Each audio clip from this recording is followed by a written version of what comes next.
Assalamualaikum warahmatullahi wabarakatuh.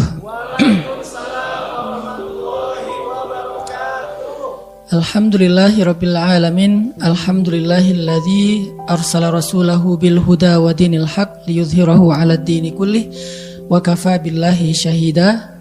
Segala puji dan syukur kepada Allah Subhanahu wa taala atas nikmat Allah mudahkan kita dalam banyak kebaikan. Dan Allah berikan kita kehidupan yang memudahkan kita untuk selalu dekat kepada Allah Subhanahu wa taala.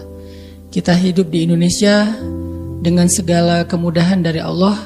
Untuk dekat sama Allah itu mudah dibandingkan dengan saudara-saudara kita di tempat lain atau di negeri yang lain. Ada di antara mereka itu untuk dekat kepada Allah aja mereka harus menanggung ancaman, kesulitan dan berbagai macam ujian. Sedangkan kita di Indonesia, alhamdulillah, untuk mendekat kepada Allah dengan ibadah, dengan ta'lim, sangat-sangat mudah.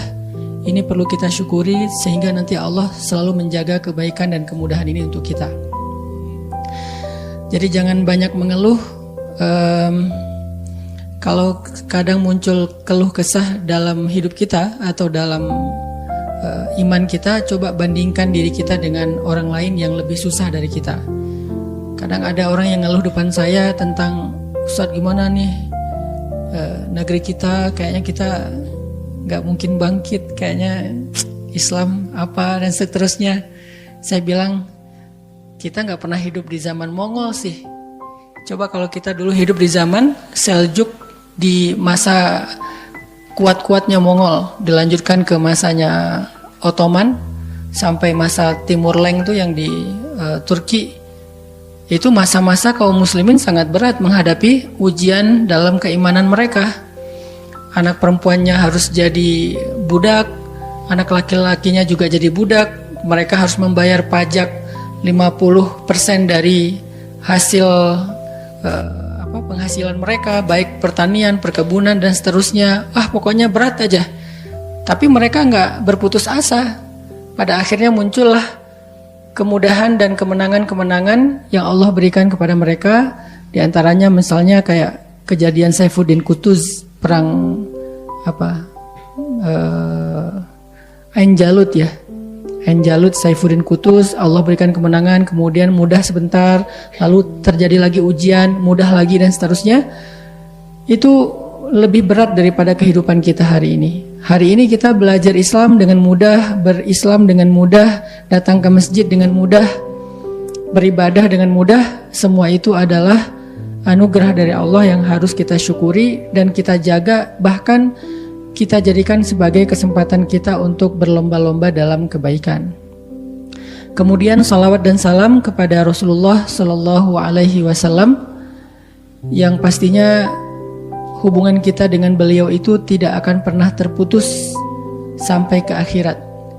Hari ketika hubungan suami istri, ayah dan anak itu terputus, ternyata hubungan dengan Rasulullah belum terputus karena masih ada syafaat Nabi. Yauma yafirrul mar'u min akhihi wa ummihi wa abihi wa sahibatihi wa banihi likulli imri'in minhum yauma idzin sya'nun yughnih. Hari ketika seorang anak lari dari ayahnya, lari dari istrinya, lari dari ibunya, lari dari anaknya, lari dari temannya. Pada hari itu semua orang sibuk sendiri-sendiri, cuman satu orang yang sibuk mengurus orang lain, yaitu Rasulullah Sallallahu Alaihi Wasallam. Jadi kalau kepada orang tua aja kita sangat berusaha menyenangkan dan berbakti, maka harusnya kepada Rasulullah lebih dari itu dengan cara salah satunya berselawat kepada Nabi. Jangan bakhil, jangan kikir untuk selawat. Karena kita nggak sadar selawat kita yang mudah banget itu ternyata akan berpengaruh sangat besar, bahkan di dunia, apalagi nanti di akhirat. Man shalla alayya salatan sallallahu alaihi asyran. Siapa yang berselawat kepadaku 1 kali, Allah berselawat untuknya 10 kali. Salawat Allah untuk seorang hamba artinya ampunan dosa dan rahmat. Jadi jangan remehin. Kalau kita mendengar nama Nabi disebutkan, maka katakanlah Allahumma sholli ala Sayyidina Muhammad. Teman-teman yang dirahmati Allah Subhanahu wa taala, marilah kita renungkan beberapa ayat Al-Quran sebelum kita membahasnya dalam nasihat-nasihat yang mudah-mudahan menjadi booster iman. Pertama, firman Allah di dalam surat Al-Baqarah ayat 148. Allah Subhanahu wa taala berfirman, A'udzu billahi minasy syaithanir rajim. Bismillahirrahmanirrahim. Walikulli wijhatun huwa muwalliha fastabiqul khairat. Aynama takunu ya'ti bikumullahu jami'a. Innallaha ala kulli syai'in qadir. Surat Al-Baqarah 148. Kemudian di dalam surat Ali Imran 133 Allah Subhanahu wa taala berfirman, وَسَارِعُوا إِلَى مَغْفِرَةٍ مِّن رَّبِّكُمْ وَجَنَّةٍ عَرْضُهَا السَّمَاوَاتُ وَالْأَرْضُ أُعِدَّتْ لِلْمُتَّقِينَ. Di dalam surat Al-Qiyamah Allah juga berfirman, والسابقون السابقون أولئك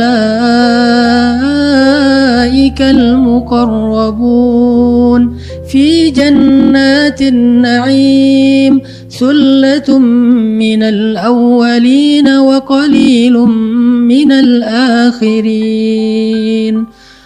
صدق الله العظيم. Teman-teman yang dirahmati Allah Subhanahu wa taala, seperti yang disampaikan tadi oleh Kak Buni dan Kak Dika, bahwa pembahasan kita pada malam ini tentang bagaimana cara kita untuk membooster iman kita. Dalam kondisi iman itu memang selalu labil, dan kita tahu tentang iman yang yazid wa yanqus, bertambah dan berkurang itu, maka solusinya harus di-charging. Dan salah satu cara untuk mencharging iman adalah duduk dalam majelis ilmu. Majelis yang di dalamnya kita belajar iman, kita belajar ma'rifatullah, mengenal Allah, kita belajar, kalau bahasa saya yang paling gampang itu belajar melibatkan Allah dalam kehidupan kita. Karena kalimat ma'rifatullah, akidah, tauhid dan seterusnya adalah kalimat-kalimat yang mungkin perlu diterjemahkan agar kita faham maksudnya apa sih mengenal Allah itu. Apa maksud dari akidah dan tauhid? Apakah sekedar teori?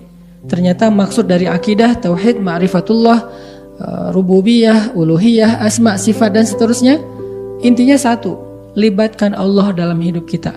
Karena kalau kita cuma tahu Allah tapi nggak dilibatin, itu belum ada akidah, belum ada akidah itu kayak akad, belum ada hubungan gitu, belum ada ikatan antara kita dengan Allah.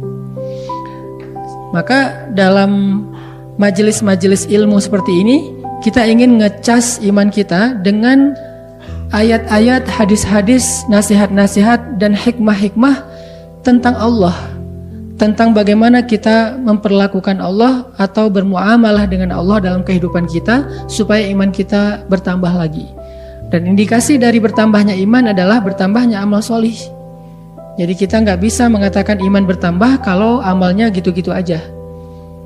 Nggak bisa dikatakan iman itu yazid kalau kita tidak berkurang dosanya, bertambah pahalanya. Itu tidak yazid. Jadi iman itu di-recharge, indikasinya adalah bertambahnya amal solih. Bahkan pertambahan amal solih itu tidak hanya sedikit, tetapi dia nambahnya itu kerasa banget gitu, gairahnya, semangatnya. Itu berarti memang majelis ilmu tersebut adalah majelis iman, bukan sekedar majelis perdebatan. Nah, hari ini kita akan coba belajar iman, membooster iman kita, hati kita dengan ayat-ayat yang tadi saya baca. Tentang apa sih ayat tadi? Ayat tadi bercerita tentang anjuran menyegerakan dan berlomba-lomba dalam kebaikan. Karena masalah kita seringkali itu banyak pertimbangan, terutama dalam hal-hal yang kita kadang-kadang lagi futur, imannya lagi drop, itu biasanya banyak pertimbangan. Nanti aja, besok aja, ntar aja, tunggu aja bentar lagi sampai siap, dan seterusnya. Menunda-nunda kebaikan itu justru akan membuat iman kita semakin drop. Nah, dalam kondisi ketika kita imannya lagi drop, maka kita harus sedikit nge-push diri kita melakukan hal yang kita sebetulnya males ngelakuinnya. Udah nggak usah banyak mikir, nggak usah banyak ngerasa, lakuin aja dulu. Toh insya Allah nggak akan nyesel kok. Nyesel nih saya sholat tahajud, enggak. Nyesel nih saya ke masjid, enggak. Insya Allah kalau kita nge-push diri kita melakukan kebaikan, itu nggak bakalan nyesel. Beda banget dengan orang yang melakukan dosa. Ada hikmah ya, ada sebuah quote yang saya suka sekali. Lakukanlah kebaikan walaupun itu melelahkan, karena lelahnya akan hilang, tapi kebaikannya akan bertahan. Tinggalkanlah dosa walaupun itu kamu sukai atau menyenangkan, karena kesenangannya akan hilang dan dosanya akan tetap ada. Jadi lakukanlah kebaikan walaupun berat atau walaupun susah, karena walaupun lelah, karena lelahnya akan hilang tetapi kebaikannya akan tetap ada. Tinggalkanlah dosa walaupun menyenangkan, karena kesenangannya akan hilang dan dosanya tetap ada. Jadi kadang-kadang kita emang harus nge-push diri kita untuk melakukan kebaikan walaupun lelah, karena lelah itu akan hilang. Tapi kebaikannya akan tetap ada. Sebagaimana kita belajar berusaha meninggalkan dosa walaupun menyenangkan, karena kesenangannya juga akan hilang, gak akan lama, tetapi dosanya akan tetap ada. Jadi kalau kita takut lelah berbuat baik, apa yang kita takutkan? Bentar lagi juga hilang tuh lelahnya. Lelahnya sholat tahajud itu juga sebentar lagi hilang. Lelahnya baca Quran itu sebentar lagi juga hilang. Lelahnya datang ke majelis ilmu bentar lagi juga hilang. Lelahnya kita sholat berjamaah bentar lagi juga hilang. Gak sampai seumur hidup kita lelah gara-gara beramal soleh itu gak ada. Sebagaimana berbuat dosa, bentar lagi juga kesenangannya hilang kok. Gak mungkin kita senangnya seumur hidup gara-gara berbuat dosa sekali, itu gak mungkin. Jadi ada orang yang, maaf misalnya, dosa paling gampang, berbohong lah. Dosa yang paling gampang dilakukan itu berbohong misalnya. Hanya untuk sekedar mengalihkan isu atau menghindar dari sebuah pertanyaan atau apapun lah maksud kita untuk memudahkan urusan kita. Maka kemudahan itu akan hilang dalam waktu yang sekejap. Muncullah keburukan dan kesusahan setelahnya yang mungkin akan lama waktunya. Apalagi dosa yang lebih besar daripada itu. Ketika kita berbuat dosa, kesenangannya sebentar. Misalnya seorang akhwat, seorang cewek dance di depan layar, posting di TikTok. Berapa lama sih dia akan menikmati itu? Nggak lama. Begitu viewsnya kecil, bergantilah kesenangan dance tadi dengan kekecewaan. Kok cuman segini sih, udah capek-capek ngedit, pakai filter berlapis-lapis, hasilnya gini doang gitu kan ya. Nah artinya tinggalkanlah dosa walaupun menyenangkan. Ini berlaku juga buat saya sendiri, karena kita nggak mudah juga melakukannya semampu kita. Tinggalkanlah dosa walaupun itu menyenangkan, karena kesenangannya akan hilang dan dosanya akan tetap ada. Lakukanlah kebaikan walaupun itu melelahkan, karena lelahnya akan hilang sedangkan kebaikannya atau kebahagiaannya akan tetap ada. Ini quote yang saya suka sekali. Saya sampai udah lama banget ya sampai lupa siapa sih yang ngomong kayak gini, kok hikmah sekali gitu. Maka malam ini saya pengen ngajak kita merenungkan ayat-ayat, hadis, kisah, nasihat tentang menyegerakan kebaikan dan berlomba-lomba dalam kebaikan, terutama saat kita dharra, saat kita sedang susah, saat kita sedang dalam keadaan males, saat kita dalam keadaan mager, pengennya santai-santai aja, nggak mau ngelakuin apa-apa. Nah ini kita harus coba nge-push diri kita tanpa berpikir panjang, tanpa banyak pertimbangan, lakuin aja dulu. Selama itu masih wajar, insya Allah kita nggak akan nyesel. Ayatnya tadi yang pertama kita membaca di dalam surat Al-Baqarah ayat 148. Ayat ini sebetulnya lagi menyindir orang Yahudi yang suka sekali berdebat. Jadi orang Yahudi itu memperdebatkan tentang masalah kiblat. Dulu ketika kaum muslimin sholat menghadap kiblat yang sama dengan mereka, yaitu ke Masjidil Aqsa, mereka suka berdebat tentang mana agama yang benar. Kalau agama Islam yang benar, kenapa ikut-ikutan agama Yahudi? Kalau agama Yahudi yang benar, kenapa orang Islam mengklaim nabi mereka adalah nabi penutup dan menyempurnakan agama Yahudi dan seterusnya? Kalau emang menyempurnakan, kenapa atuh kiblatnya ikutan agama yang disempurnakan? Debat aja, tapi sholat enggak. Akhirnya pindah kiblat karena kaum muslimin merasa berat hati dengan hinaan orang Yahudi. Nabi juga merasa enggak nyaman. Akhirnya Allah pindahkan kiblat dari Masjidil Aqsa ke Masjidil Haram. Setelah kiblat pindah, orang Yahudi ngomong lagi, debat lagi. Kalau emang agamanya benar, ngapain sih pelin-pelan? Kalau udah benar ke Masjidil Aqsa, ya udah Masjidil Aqsa aja, nggak usah rubah-rubah. Kayaknya Islam ini pelin-pelan deh, syariatnya nggak benar deh, dan seterusnya. Kalau emang sholat ke Masjidil Aqsa itu yang benar, maka mulai sekarang sholatnya orang Islam itu nggak sah. Kalau sholat ke Masjidil Haram itu yang benar, berarti selama ini sholat mereka ke Masjidil Aqsa nggak sah. Kan bingung ya? Wah, kaum muslimin bingung lagi nih. Aduh, gimana ya Rasulullah? Berarti selama ini sholat kita nggak benar dong ke Masjidil Aqsa. Yang benar sekarang nih ke Masjidil Haram. Muncullah ayat walikulli wijhatun huwa muwalliha. Kemanapun arahnya, itu bukan itu intinya. Intinya adalah fastabiqul khairat. Udah sholat belum? Sholatnya udah benar belum? Kalau udah benar, udah ditambah belum dengan rakaat-rakaat sunnahnya? Udah ditambah belum dengan bacaan-bacaan yang lebih daripada sekedar 1 ayat 2 ayat? Fastabiqul khairat, intinya ayo berlomba-lomba dalam kebaikan, bukan memperdebatkan arah mana yang benar antara Aqsa atau Makkah, antara mazhab A dengan mazhab B dan seterusnya, antara yang kunut dengan yang tidak, antara yang salawatnya pakai sayyidina atau yang tidak sayyidina, antara yang tarawihnya 11 apa 23, antara yang pakai sarung atau pakai jubah. Bukan itu intinya. Intinya fastabiqul khairat, dan kita udah harus meninggalkan hal-hal yang gak produktif kayak gitu. Sekarang intinya bukan tentang geng mana kita dalam perpolitikan di Indonesia. Sekarang kita adalah masanya, karena ini masih jauh dari tahun politik, kecuali bagi para politikus mereka selalu merasa dekat ya. Kalau kita sih masih jauh sih, 2024 masih 2 tahun lagi buat kita. Bukan itu intinya. Sekarang intinya kita udah fastabiqul khairat gak untuk membangun Indonesia?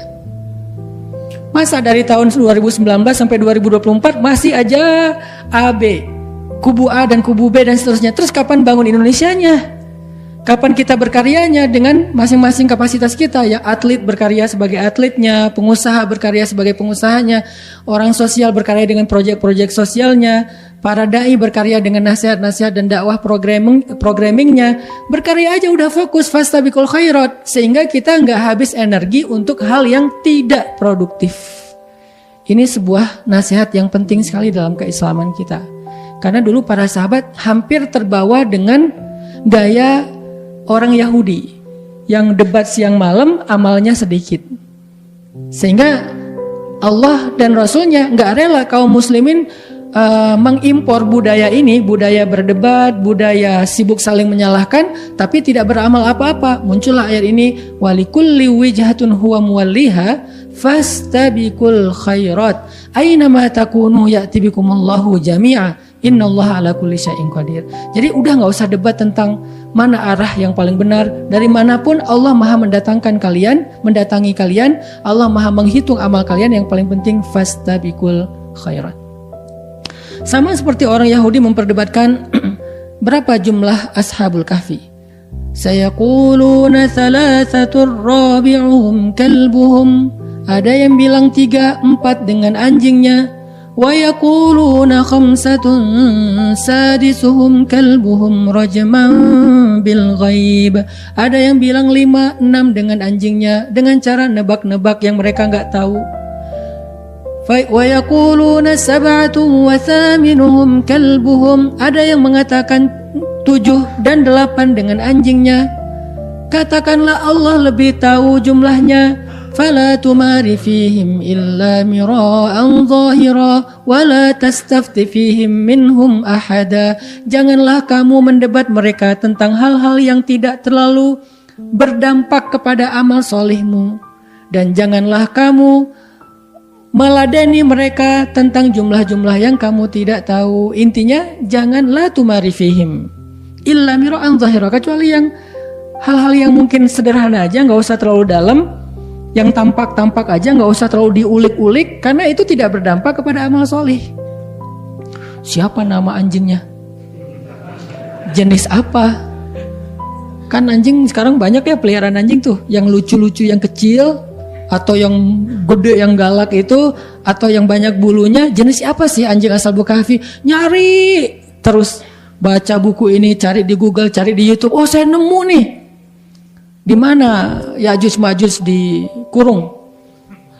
Kan banyak tuh hal-hal kayak gini, kan cukup kontroversi dan akhirnya jadi rame kan di sosmed, nyari Ya'juj Ma'juj. Oh, ada tuh yang katanya apa, dinding dilihat oleh seorang turis, terekam kamera, kebuka, pas kelihatan terus tutup lagi. Itu tuh Ya'juj Ma'juj. Ada yang bilang lagi temboknya Zulkarnain itu adalah tembok Cina. Wah, dengan beragam interpretasi yang tidak berdampak kepada amal solih. Akhirnya terjebak di dalam budaya orang Yahudi yang dikenal dengan istilah Israiliyat. Apa itu Israiliyat? Dongeng-dongeng orang Israel atau Bani Israel, karena mereka suka dongeng.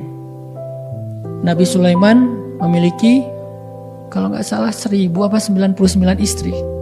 Mendatangi satu persatu dalam satu malam semuanya. Saya nggak bisa ngebayangin. Ya udah, jangan dibayangin. Mendatangi 99 istrinya dalam satu malam dan lupa bilang bismillah. Sehingga nggak ada yang jadi. Satu-satunya jadi setengah manusia setengah jin. Israiliyat udah. Dongeng orang Yahudi. Masa Nabi Sulaiman kayak gitu? Ini nggak pas untuk seorang nabi yang mulia. Tapi kan sensasi ya ceritanya. Nabi Yunus ketika dikeluarkan dari perut ikan nggak pakai apa-apa karena semua pakaiannya sudah rontok, sehingga beliau dalam keadaan tidak berbusana. Ngapain kok ngebahas itunya Nabi Yunus? Yang dibahas di dalam Al-Quran itu bukan dalam keadaan apa Nabi Yunus dikeluarkan dari perut ikan, tapi doanya Nabi Yunus itu yang menggetarkan arasy, sehingga yang menambah amal kita harusnya subhanaka inni kuntu minaz zalimin. Itunya yang kita amalkan, bukan tentang bagaimana dikeluarkan dari perut ikan. Jenis ikannya apa?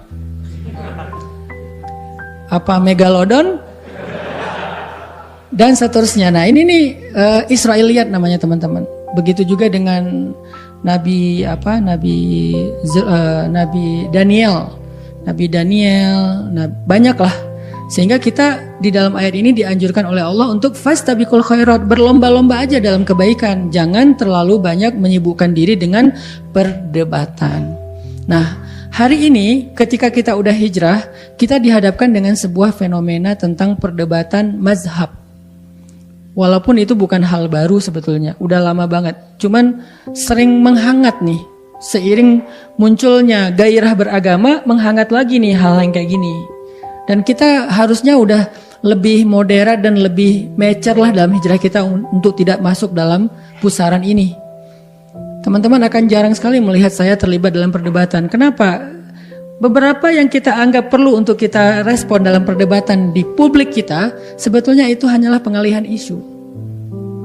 Kita sengaja diangkat-angkat terus tentang isu radikal, tentang masalah ini dan itu. Untuk apa? Supaya kita ngebahas ini aja. Karena sifat dari kita tuh kan memang senang ngebahas sesuatu ya. Bahas ini aja, jangan yang ini ya. Jangan penemuan sebuah tambang emas terbesar di dunia yang baru nih yang mau dikerjain, itu jangan dibahas ya. Karena ini biarin aja senyap jalan. Yang ini aja yang dibahas.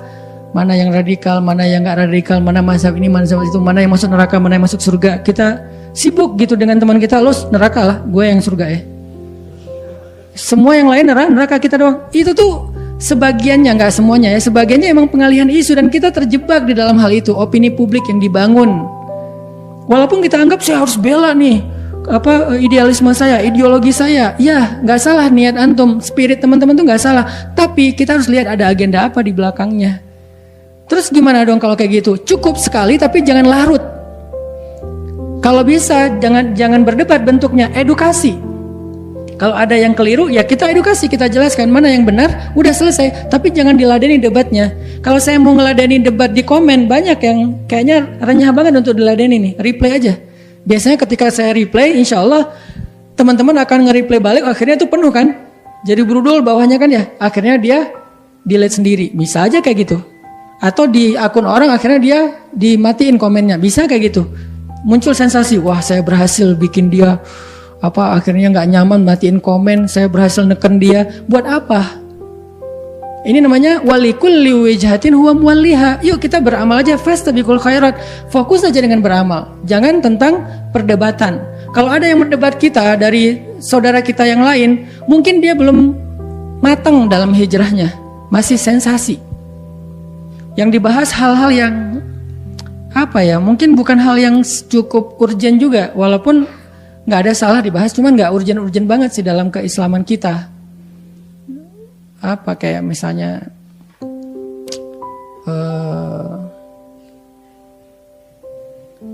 banyak banget lah, mungkin masalah-masalah sepele kayak memakai tasbih, hukum memakai tasbih, hukum apa, sampai kadang-kadang saya pernah baca, kok ini dibahas sih, ini sebetulnya apa sih untungnya ngebahas ini, ada yang kayak gitu-gitu. Nah kita nggak usah terlibat, kita fokus saja fastabiqul khairat. Setelah kita hijrah, kita jangan terbawa kepada arus perdebatan sehingga mengukur idealisme seseorang itu dari sengitnya dia berdebat. Bukan itu indikasi seseorang itu idealis.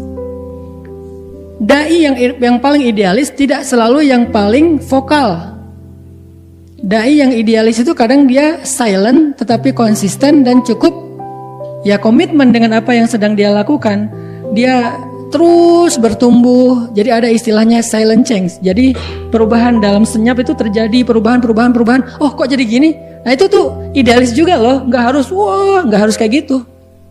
Coba hijrah sebagai tren, kan itu nggak dijadikan sebagai narasi yang keluar-keluar kan. Teman-teman mungkin sebagian besar belum ikut tarbiyah saya. Kalau ikut tarbiyah saya, loh kok beda banget dengan taklim. Nggak ngebahas jomblo, nggak ngebahas patah hati, nggak ngebahas galau. Yang dibahasnya apa? Kurikulum pergerakan, kurikulum dakwah. Kok nggak dibahas di umum? Karena emang bukan konsumsi publik. Dia untuk para aset-aset dakwah supaya mereka tahu bagaimana cara berdakwah. Itu dijalanin. Alhamdulillah akhirnya punya beberapa amanah-amanah baru. Dan itu semuanya menunjukkan idealisme kita juga dalam dakwah. Nggak harus selalu berbanding lurus dengan lantangnya suara dan panjangnya narasi. Sehingga kalau teman-teman mau nunjukin ekspresi bahwa saya idealis, saya setia, loyalis terhadap idealisme saya, ideologi saya, jangan tunjukkan hanya dengan narasi yang panjang dan lantangnya suara. Tunjukkan dengan karya konkret yang berdampak secara sosial. Apa dampaknya terhadap negara kita, terhadap bangsa kita, terhadap umat kita, terhadap masyarakat kita? Apa dampak antum hijrah itu apa? Setelah hijrah apa dampaknya buat keluarga dulu deh. Buat ayah, ibu, adik, keluarga di rumah, apa dampak teman-teman setelah hijrah itu? Apa dampak di rumah? Oh sekarang di rumah udah gak ngerepotin orang tua lagi. Sama adik kakak udah gak suka berdebat, udah ngalahan. Sama orang tua udah lebih santun. Di rumah udah jadi teladan dalam akhlak-akhlak yang baik. Itu tuh dampak yang konkret. Itu aja, fokus fastabiqul khairat. Bukan makin hijrah, makin sengit perdebatan di rumah. Nanti ibu hijrah, ayah hijrah, anak hijrah, udah jadi dewan perdebatan tuh, komunitas debat.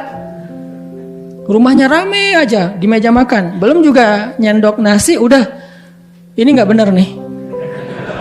Wah kata siapa? Allah berfirman. Masing-masing punya dalil kan. Semua Allah berfirman, semua Rasulullah bersabda. Nggak selesai, akhirnya nggak jadi makan, piring terbang. Nah ini artinya teman-teman kita kurang fastabiqul khairat.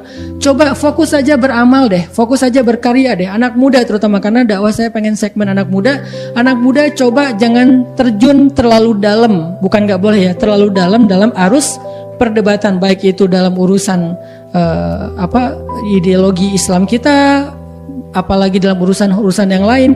Boleh, tapi yang sifatnya konstruktif, edukatif, bukan destruktif dan tidak produktif. Harus konstruktif. Apa dampaknya dengan narasi ini? Apa edukasi yang kita share di tengah masyarakat dalam membentuk opini mereka tentang kebenaran? Kalau nggak ada ya berarti ya kita tahan diri. Intinya fastabiqul khairat itu adalah sindiran Allah kepada orang Yahudi yang terbiasa berdebat. Siapa nabi terakhir? Harus orang Bani Israel dong. Dia punya ciri-ciri ini. Begitu nabinya muncul, kok bukan Bani Israel?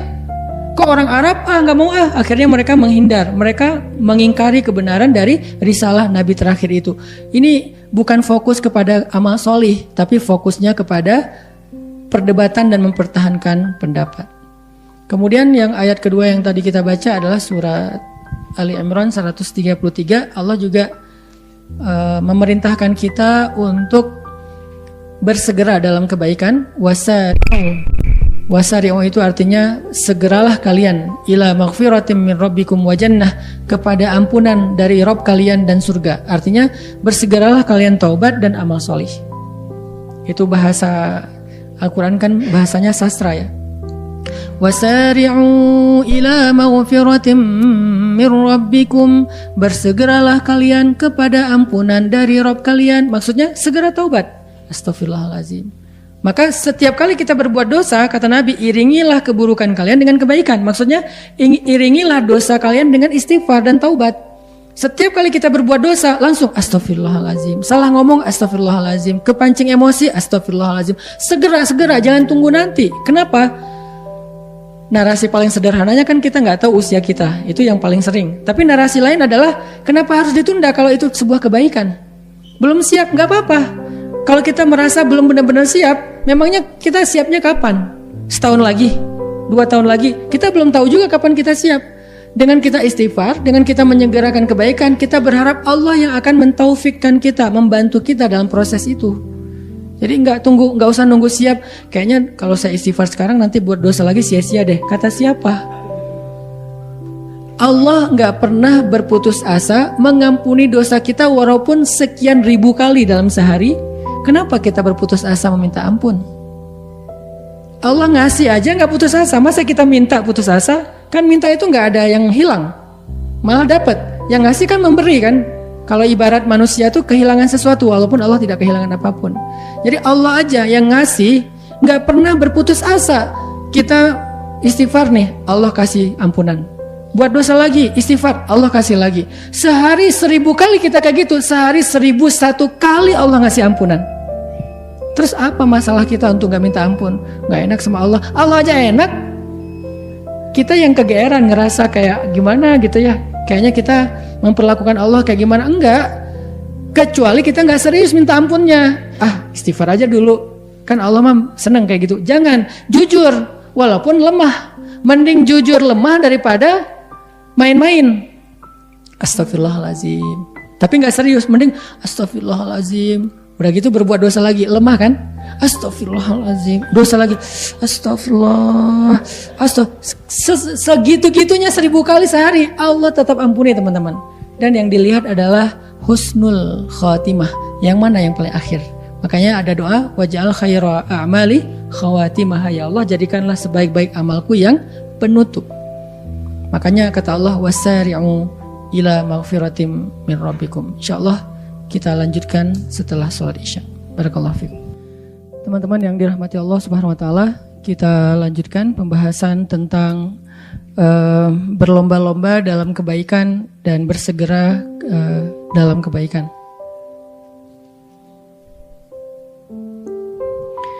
Tadi kita membaca surat Ali Imran ayat 133,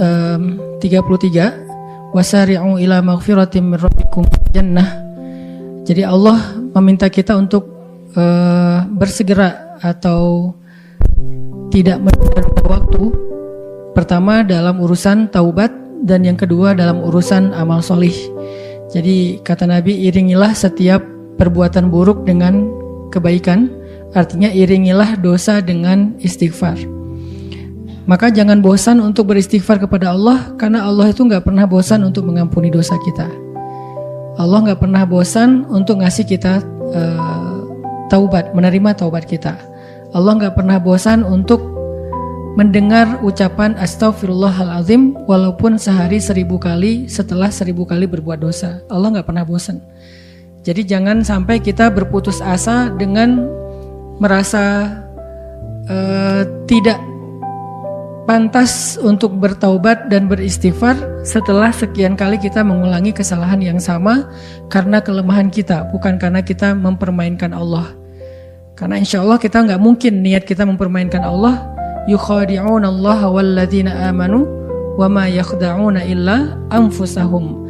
Jadi kalau kita mengelabui Allah, mempermainkan Allah, kita hanya mempermainkan diri kita sendiri. Nggak mungkin. Terus kalau kita ngelakuin dosa berulang kali gimana? Ya Mudah-mudahan itu bukan karena kita mempermainkan Allah, mudah-mudahan karena kita memang lemah. Berkali-kali kita tergelincir kepada dosa karena lemah, tapi setelah itu langsung iringi dengan istighfar lagi, iringi dengan taubat lagi. Karena yang paling Allah lihat adalah bukan prosesnya, nanti akhirnya. Mana akhirnya? Taubat atau dosa? Kalau akhirnya adalah astaghfirullahalazim dan gak sempat melakukan dosa yang berikutnya, tetapi dia udah mengiringi dosa yang sebelumnya dengan istighfar, maka dia adalah orang yang memperoleh husnul khatimah. Ya setidaknya di akhir malam sebelum kita tidur, kita istighfar dulu. Ya Allah, hari ini saya banyak banget dosa. Dari mulai bangun tidur tadi pagi udah dosa, di sosmed dosa, di jalan dosa, ketemu orang dosa, dalam kesendirian pun masih banyak dosa. Ya Allah, ampunkanlah dosa saya hari ini. Istighfar sebelum tidur dengan istighfar yang jujur dan sungguh-sungguh. Walaupun kita gak yakin besok kita akan bersih. Dan kemungkinan besok kita kotor lagi, walaupun harapannya kotornya gak sekotor kemarin. Tapi bisa aja besok lebih kotor dari kemarin, dan kita gak pernah tahu karena kelemahan kita. Setidaknya malam itu kita menutup malam dengan taubat, istighfar. Kalau malam itu adalah malam terakhir kita gak bangun lagi, Allahu a'lam apa yang terjadi, maka kita memperoleh husnul khatimah. Kan itu yang kita cari. Makanya kata Allah, wasari'u ila maghfiratin min rabbikum. Jangan ditunda-tunda. Toh gak ada ruginya juga kok kita mendahulukan kebaikan. Apa ruginya kalau kita segera beristighfar dan bertobat? Apa ruginya? Gak ada rugi. Gak ada gara-gara kita istighfar terus kita kayak kehilangan sesuatu. Gara-gara kita istighfar kita kehabisan waktu. Gara-gara istighfar kita akhirnya jadi capek. Apa capeknya mengatakan astaghfirullahalazim? Kalau Allah mau, syariat istighfar itu dibikin panjang. Kayak Sayyidul Istighfar lah minimal ya. Allahumma anta rabbi la ilaha illa anta khalaqtani wa ana abduka wa ana ala ahdika wa wa'dika mastata'tu a'udzubika min syarri ma sana'tu abu'u laka bi ni'matika alayya wa abu'u bi dzambi faghfirli fa innahu la yaghfirudz dzunuba illa anta. Panjang. Kalau yang mau segini keren karena ini Sayyidul Istighfar, pemimpinnya istighfar. Kalau yang bisa hafal ini luar biasa ini kalimatnya. Tapi bagi yang gak mampu menghafal ini atau gak mungkin juga kita baca ini, misalnya setiap berbuat dosa baca itu kayak panjang gitu ya. Bukan gak mungkin, agak berat mungkin bagi sebagian besar dari kita termasuk saya. Ada gak yang lebih ringan supaya kita gak menunda-nunda istighfar? Kayaknya gak cukup waktu Ustadz. Saya lagi hektik nih, saya lagi meeting nih, saya lagi apa? Kan lagi meeting kayak salah ngomong misalnya kayak gak sengaja ngetawain temen. Masa Allahumma anta rabbi la ilaha illa anta khalaqtani wa ana abduka. Ngapain lo ngelamun? Ntar lagi istighfar. Jadi kayak panjang kan, jadi takes time gitu kan. Makanya ada yang lebih ringkas, lebih pendek, lebih mudah, lebih bisa dilakukan secara spontan. Ngetawain teman, salah nih, astaghfirullahaladzim, beres.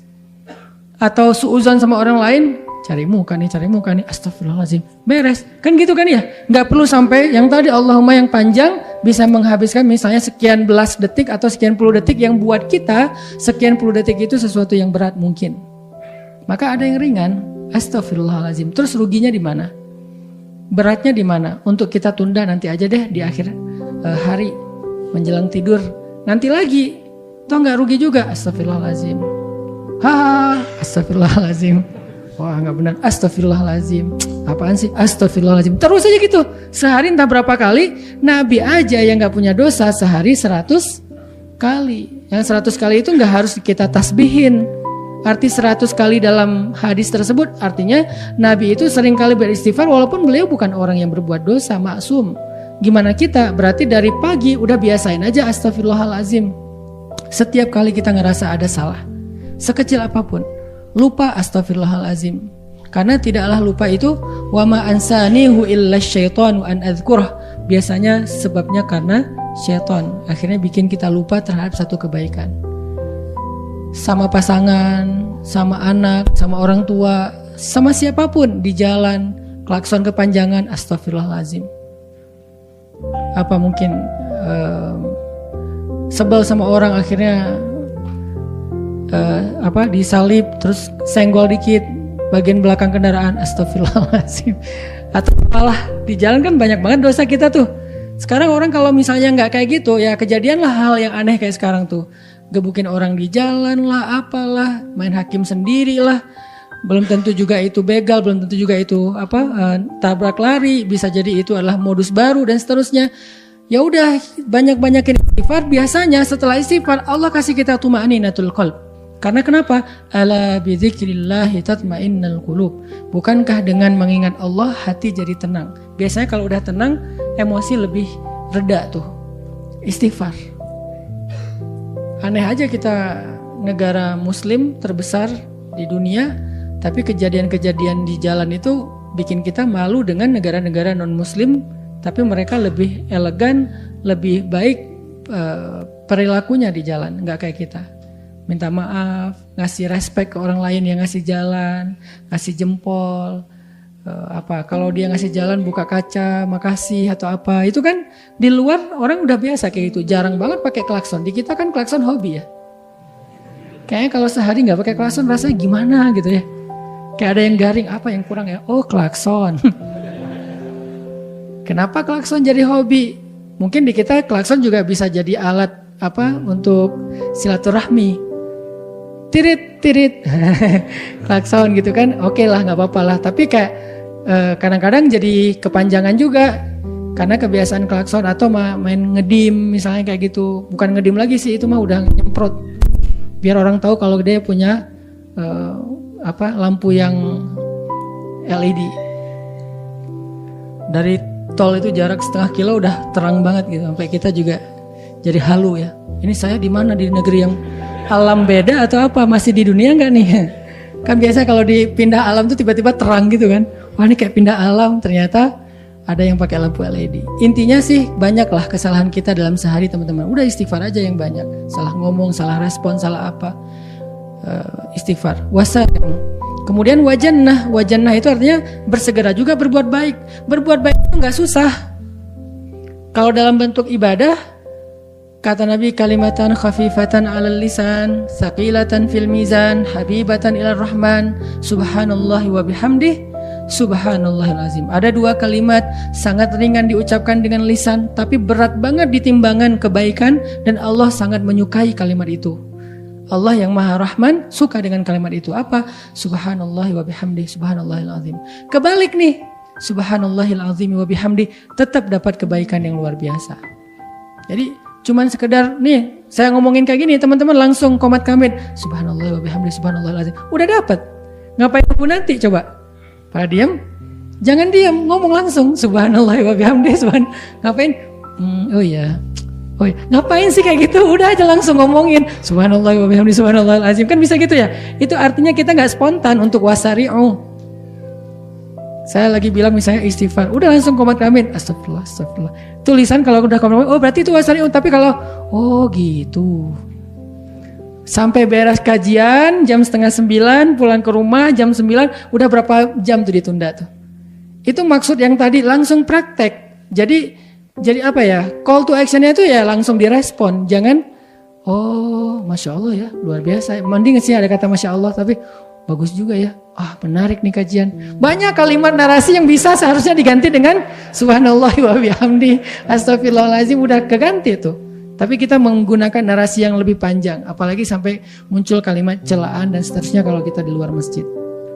Astagfirullahalazim dan subhanakallah wa bihamdi subhanallahil azim. Dan banyak lagi kalimat-kalimat lain yang zikirnya ringan tetapi bernilai besar di sisi Allah. La haula wala quwata illa billah. Kata Nabi itu kayak kanzun. Kanzun itu kalau di kita itu barang tambang ya. Kanzun itu sesuatu yang ditemukan dari bawah tanah, itu namanya kanzun. Yang tersimpan, yang terkubur, yang harus dicari, susah dapatnya. Tapi kalau udah dapat berharga banget, mahal. Itu namanya kanzun. Siapa yang mau punya tambang? Saya punya cita-cita, seru ya kalau jadi pemilik tambang, jadi pengusaha tambang gitu kan. Tambang batu bara, tambang nikel, tambang apa, tambang ini, tambang itu, paling ininya tambang emas misalnya. Saya punya tambang, kan gaya tuh. Naiknya Range Rover.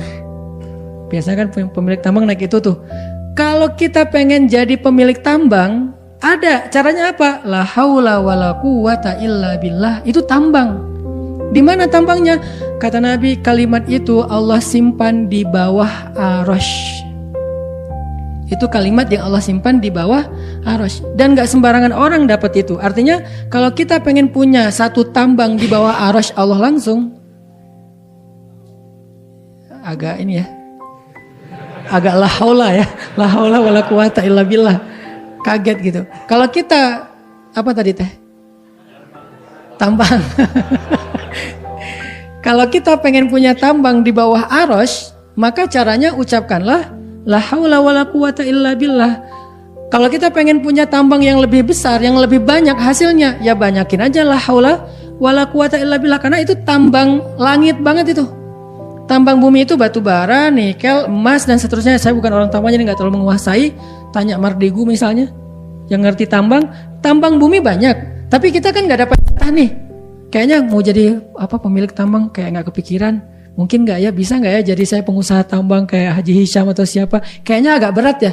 Hanya orang yang cukup terpilih lah. Walaupun harusnya semuanya bisa bahasa motivasi. Kalau dia bisa, kita bisa. Tapi kalau realistisnya kan di antara kita di sini mungkin nggak tahu ada nggak orang tambang di sini. Mungkin nggak ada. Kalau ada pun 1-2 orang doang. Cari aja di depan ada yang parkir Range Rover nggak? Nggak ada Ustadz ya, berarti kita nggak ada yang punya tambang. Tapi mau nggak punya tambang yang lebih baik daripada di bumi? Tambangnya di langit, persis di bawah arasy. La haula wala quwata illa billah. Apa untungnya Ustadz punya tambang itu? Ya seperti untungnya punya tambang di bumi, lebih untung lagi punya tambang di langit.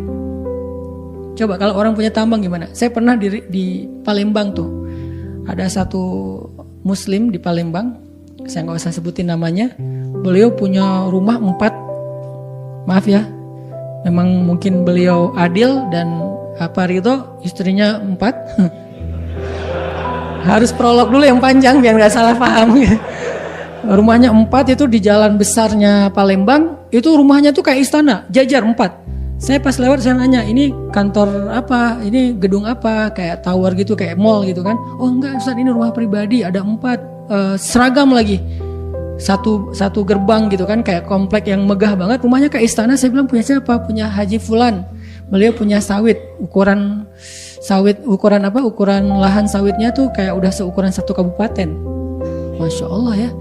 Berarti orang kalau punya sawit, punya batu bara, punya nikel, punya emas, hidupnya enak banget. Punya pesawat pribadi, punya airport pribadi, punya mobil berjejer tuh di hanggar pesawatnya. Bisa nggak ya kayak gitu? Bisa. Punya tambang akhirat, punya tambang langit. Pastinya kita akan punya privilege yang lebih dari itu. Kan ini privilege bumi nih, dimudahin di sana sini. Itu ada privilege langit loh dari Allah. Itu maksud Nabi bilang dengan analogi tambang.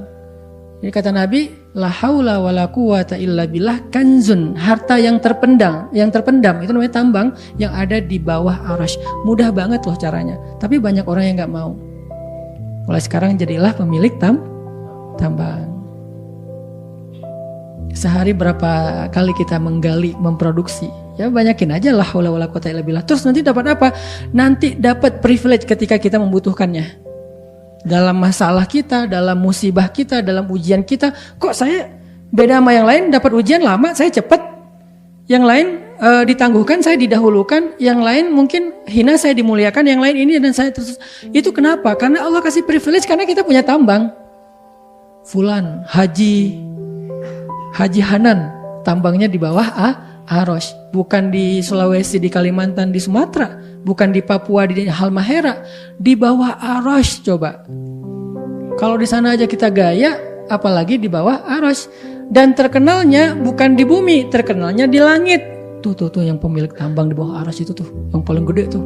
Kan arasy lebih luas daripada langit-langit dan bumi. Bahkan lebih luas daripada surga-surga. Di mana surga-surga lebih luas daripada langit dan bumi. Luas banget udah jangan berpikir kalau semuanya kayak gitu Ustaz udah sempit dong tambangnya. Kata siapa? Emang tambang di arasy itu, tambang di langit itu seperti di bumi yang kecil. Tambang di bumi yang kalau kita dilihat di peta itu setitik doang, ternyata di Papua segede itu udah bikin orang dapat privilege hidup seluar biasa ya. Gimana tambang di langit? Belum ke Afrika, belum ke Arab dengan tambang minyaknya. Ini nggak ada apa-apanya. Bumi itu dilihat dari luar angkasa setitik. Dia arasy itu tambangnya lebih gede. Yakin teman-teman bakalan dapat privilege di dunia dan di akhirat. Yang paling kita butuhin sebetulnya nanti di akhirat. Begitu bangkit dari kubur, bangkit sebagai pemilik tambang. Mau bangkit sebagai pemilik tambang, beda bangkitnya. Ya. Kalau yang nggak punya tambang, ngeringkuk aja ya, dah miskin ya. Kalau pemilik tambang kan pede, walaupun nggak tahu sih. Yang pasti dia bangkit sebagai orang kaya, dia bangkit sebagai orang yang punya bekal, yang pasti dapat privilege dari Allah.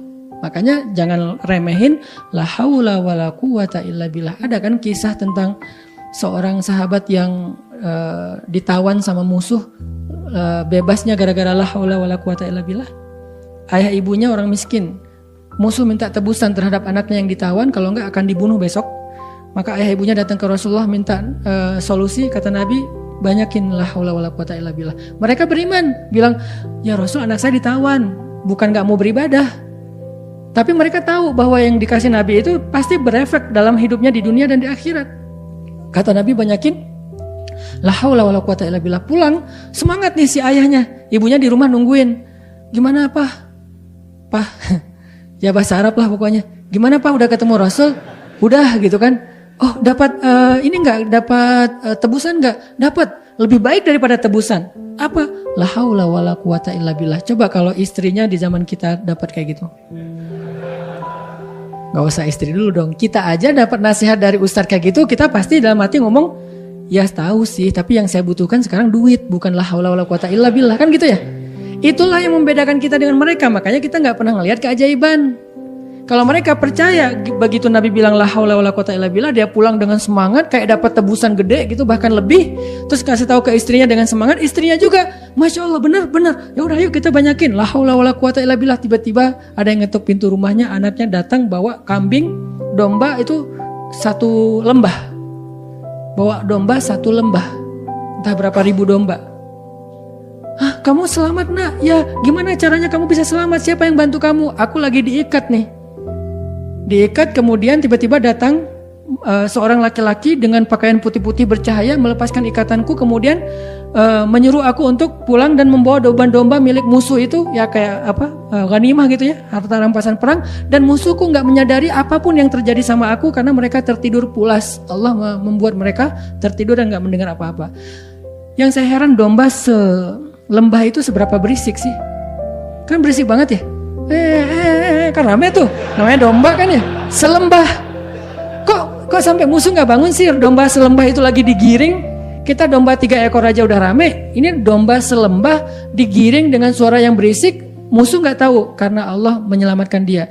Apa modalnya? Zikir ayah ibunya, la haula wala quwata illa billah. Bukan hanya bebas, dapat bonus domba selembah. Artinya ringan. Mau wajannah, beramal soleh dengan simbolkan surga, itu gak susah sebetulnya. Apa yang membuat kita menghalangi diri untuk berbuat baik? Sama kayak misalnya qaulun ma'rufun shadaqah, ucapan yang baik itu sedekah.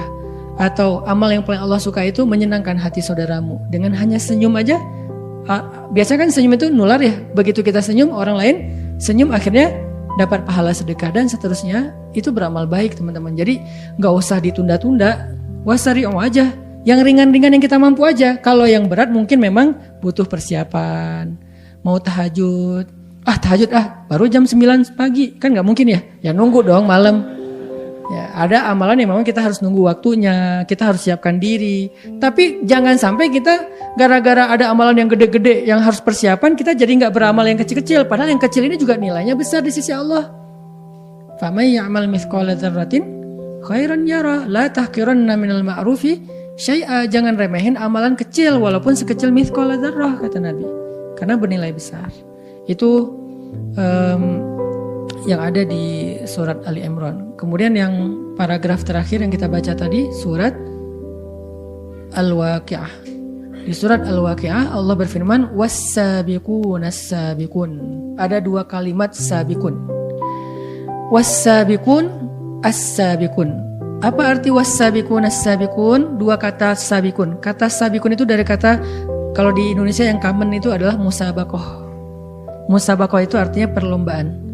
Jadi was-sabiqun artinya orang yang berlomba, orang yang saling mendahului. Itu namanya berlomba. Ada 2 kalimat was-sabiqun. Was-sabiqun as-sabiqun artinya apa? Kata para ulama tafsir, artinya was-sabiquna fid dunya fahumus sabiquna fil akhirah. Was-sabiquna fil a'malis shalihah fahumus sabiquna ilal jannah. Siapa yang di dunia sabiqun, saling mendahului, saling berlomba dalam kebaikan, maka nanti dia di akhirat saling mendahului dan berlomba masuk surga lebih dulu. Makanya surga, orang yang masuk surga itu kan beda-beda waktunya. Ada yang pas dia masuk ternyata temennya udah 1000 tahun di dalam surga. Kan di sana abadi kan, nggak ada batas usia. Hati-hati ini udah time limit nih, udah deadline, nggak bisa masuk lagi nanti. Enggak, ya terus aja selama-lamanya. Ada yang nunggu 500 tahun, ada yang nunggu 1000 tahun, ada yang nunggu 10.000 tahun, ada yang nunggu sekian ratus ribu tahun. Lama banget loh. Nah, tingkatan atau durasi waktu yang siapa lebih cepat dan siapa yang lama itu ditentukan oleh apa? Salah satunya di dunia, siapa yang lebih dulu dan bersegera dalam amal soleh di dunia, nanti dia juga yang akan lebih dulu dan lebih bersegera dalam surga Allah Subhanahu wa Ta'ala. Itu yang menjadi spirit dan motivasi sahabat untuk berlomba-lomba dalam kebaikan di masa hidup mereka. Karena mereka pengen duluan masuk surga. Sehingga ketika harusnya mereka nunggu 100 tahun, gak perlu 100 tahun. Bahkan yang masuk surganya bareng, sampainya beda. Masuk ke surganya bareng nih. Tapi sampai ke surganya beda-beda. Tergantung apa? Tergantung siapa yang lebih duluan melakukan kebaikan. Sehingga nanti sampainya lebih duluan. Kayak gimana bentuknya? Di sirat. Kata Nabi, ada orang yang melintasi sirat seperti kilat, cepat. Baru berkedip udah sampai ke surga. Padahal sirat itu membentang dari bumi sampai ke surga. Bumi yang saya maksud bukan bumi sekarang, tapi ardul mahsyar, bumi mahsyar. Kalau sekarang belum ada mahsyar, yang ada surga. Mahsyar nanti dibentuk lagi setelah kiamat, sangkakala pertama hancur semuanya. Lalu Allah kumpulkan lagi semuanya menjadi satu bumi saja, nggak ada lagi planet-planet, hanya satu bumi saja, namanya Ardul Mahsyar. Kalau yang sekarang namanya Ardud Dunya. Ard jadi bahasa Inggris Earth. Bener nggak sih Ustaz? Nggak tahu sih, kayak mirip aja gitu. Jadi Ardud Dunya dirubah menjadi Ardul Mahsyar. Yang disebut dengan istilah apa? Yauma tubaddalul ardu ghairal ardi. Hari ketika Allah mengganti ardu yang lama dengan ardi yang baru. Di akhir surat Ibrahim kalau nggak salah. Yauma tubaddalul ardu ghairal ardi was samawat. Hari ketika Allah ganti bumi yang lama dengan bumi yang baru. Apa arti bumi yang baru? Mahsyar. Jadi mahsyar adalah sebuah planet atau bumi yang ukurannya entah berapa ribu kali lipat lebih besar daripada bumi yang sekarang, tapi bentuknya udah gak ada lagi gunung dan lembah, semuanya rata.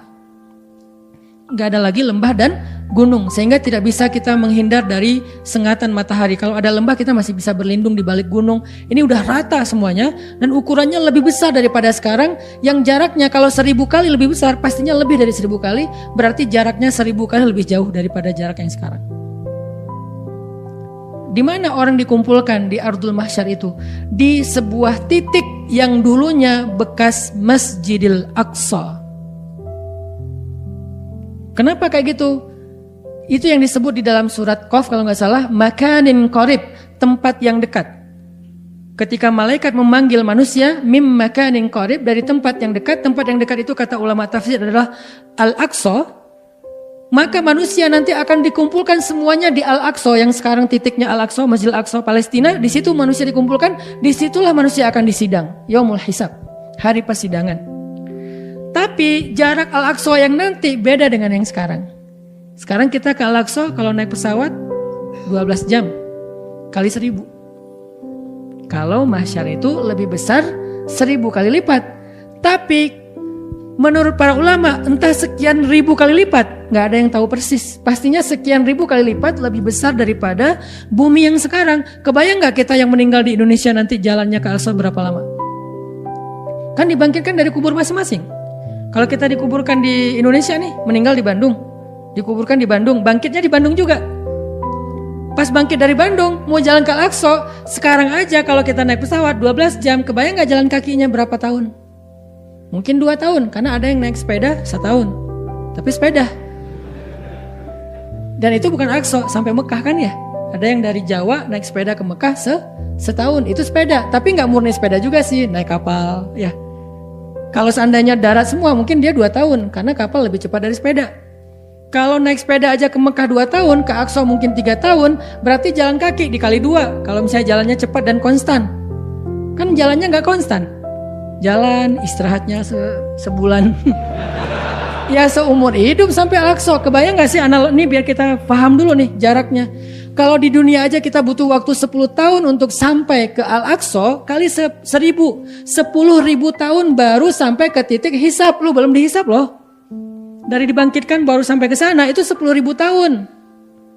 Sementara yang lain-lain udah di surga entah di gimana-mana tuh, udah keliling-keliling, udah staycation, udah healing, udah apa.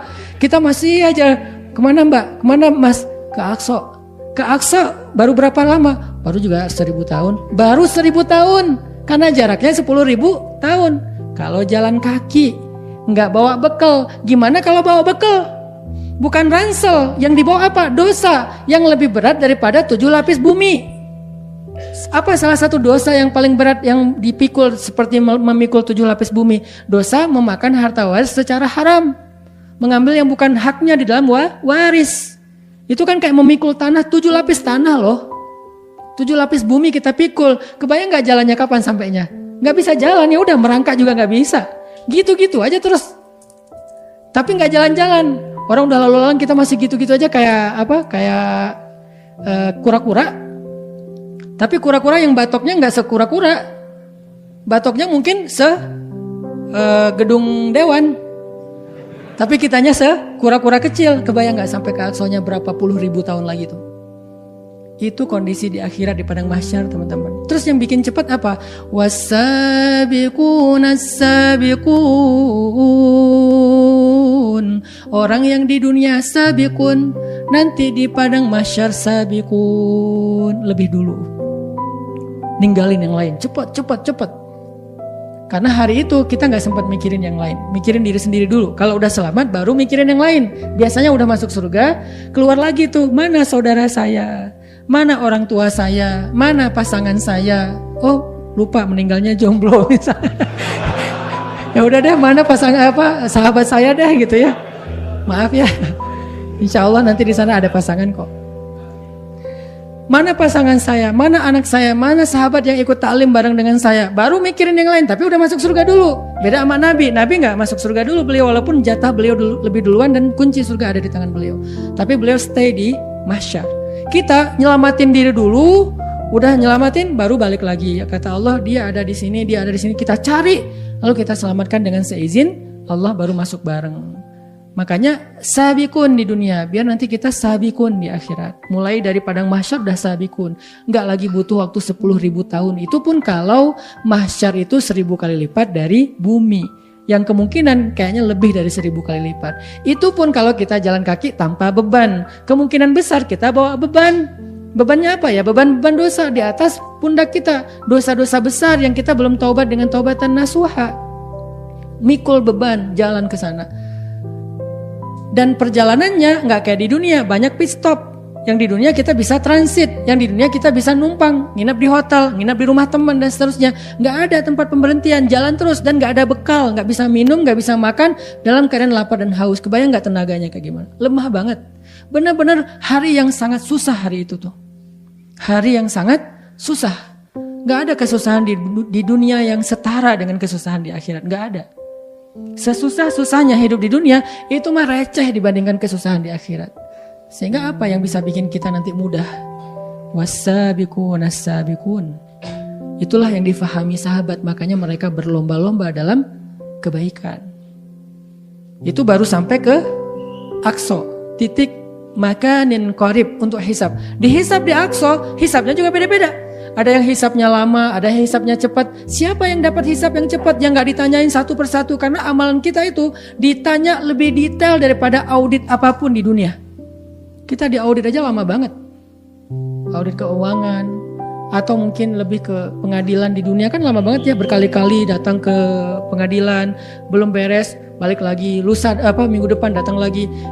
Hanya kadang-kadang masalah sepele. Atau seorang suami istri ketika istrinya menuntut untuk fasakh atau khulu, minta cerai, itu kan Pengadilannya aja berkali-kali sampai keluar surat cerai dari pengadilan agama misalnya. Itu aja ribet, baru satu kasus. Kebayang nanti di akhirat kasus kita sejak kita baligh usia 10 tahun udah mulai ditanya tuh. Satu hari mungkin hisabnya bisa sekitar 1 tahun lebih. 1 hari doang, karena dalam 1 hari 24 jam itu entah apa aja dosa-dosa yang kita lakukan. Belum lagi dengan orang lain. Orangnya mana sekarang? Datangin dulu orangnya, jadi saksi dulu, debat dulu, saling hujat dulu, saling menuntut dulu dan seterusnya. Panjang. Terus siapa yang dimudahin hisabnya sehingga nggak perlu pengadilan sepanjang itu dan langsung diputuskan dia bebas. Bahkan bukan hanya bebas, dapat ganti rugi. Bukan hanya dapat ganti rugi, dapat kebaikan. Siapa? Was-sabiqun as-sabiqun. Di dunia penentuannya. Nggak bisa lagi nanti di akhirat kita beramal soleh. Di dunia sekarang begitu dengar hayya 'alas shalah,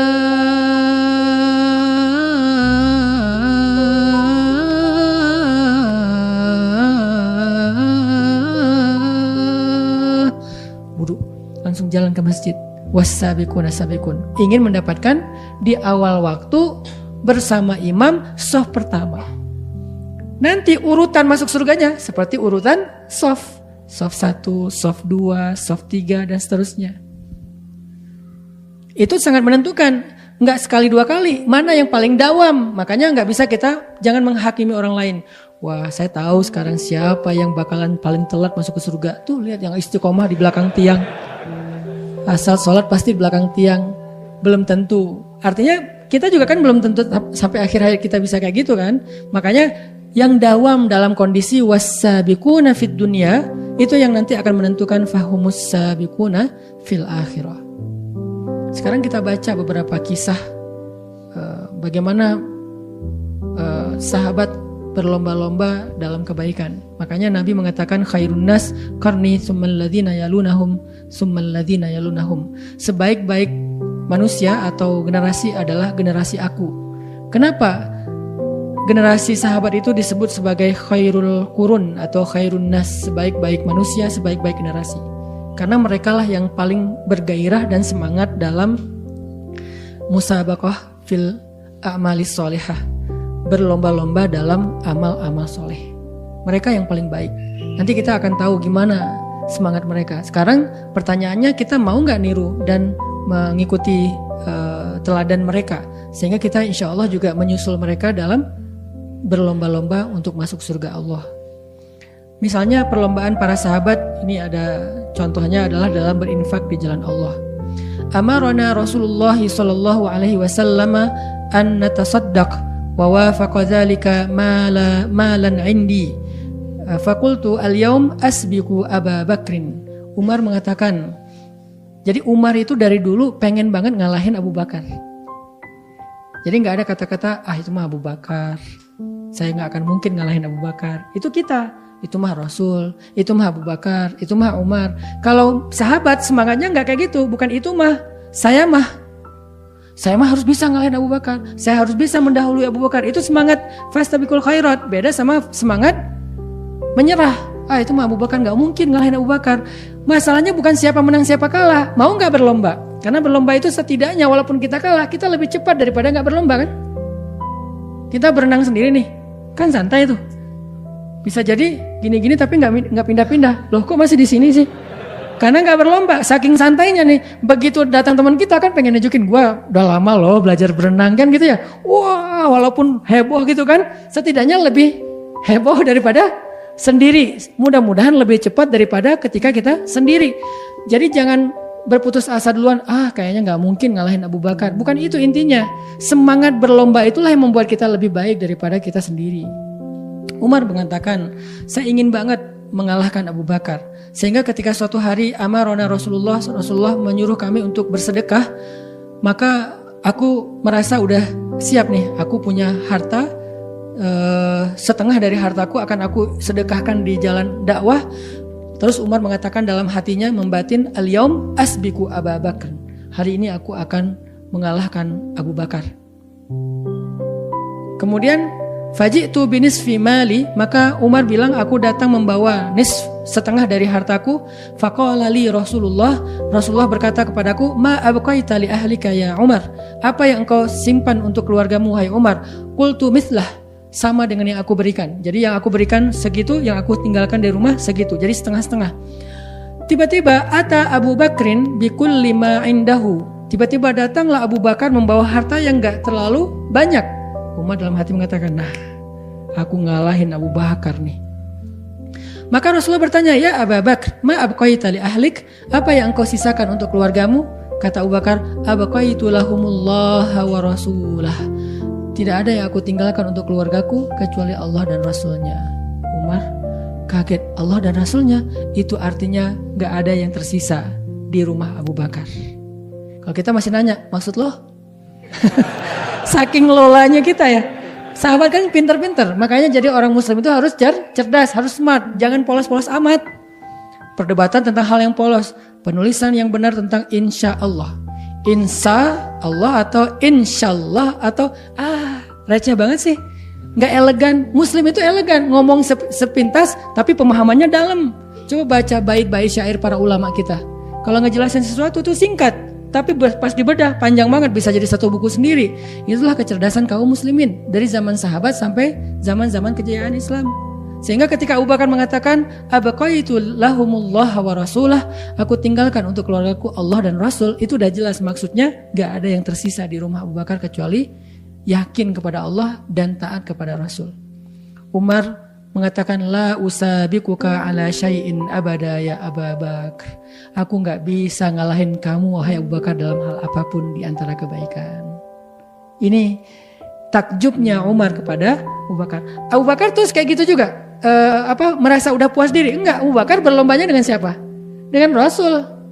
Yang pernah saya cerita juga, nanya ke anaknya, putrinya, yang itu istrinya Rasulullah sendiri, karena yang paling tahu Abu Bakar dan paling tahu Rasulullah, dia sebagai anaknya Abu Bakar, istrinya Rasulullah. Ya Aisyah, wahai anakku Aisyah, kamu kan bisa ngebandingin amalan Rasulullah sama amalan ayah nih. Kira-kira ada amalan Rasulullah apa yang ayah belum lakuin? Dipikir-pikir sama Aisyah, artinya kan udah hampir semua dilakuin tuh. Kalau kita gak perlu mikir banyak. Kalau Aisyah kan mikir apa ya. Berarti kan Abu Bakar hampir sama Rasulullah. Sampai Aisyah aja harus mikir kan. Oh ada, Rasulullah selalu ngasih makan seorang pengemis tua yang buta yang ada di ujung pasar. Itu yang Abu Bakar gak tahu. Yang lain seolah-olah udah semuanya dilakukan sama Abu Bakar. Ini namanya fastabiqul khairat. Walaupun pada akhirnya Abu Bakar juga sadar gak akan pernah bisa ngalahin Rasulullah, setidaknya dalam urusan kelembutan dan kasih sayangnya Rasul. Walaupun sama-sama ngasih makan, beda lembutnya.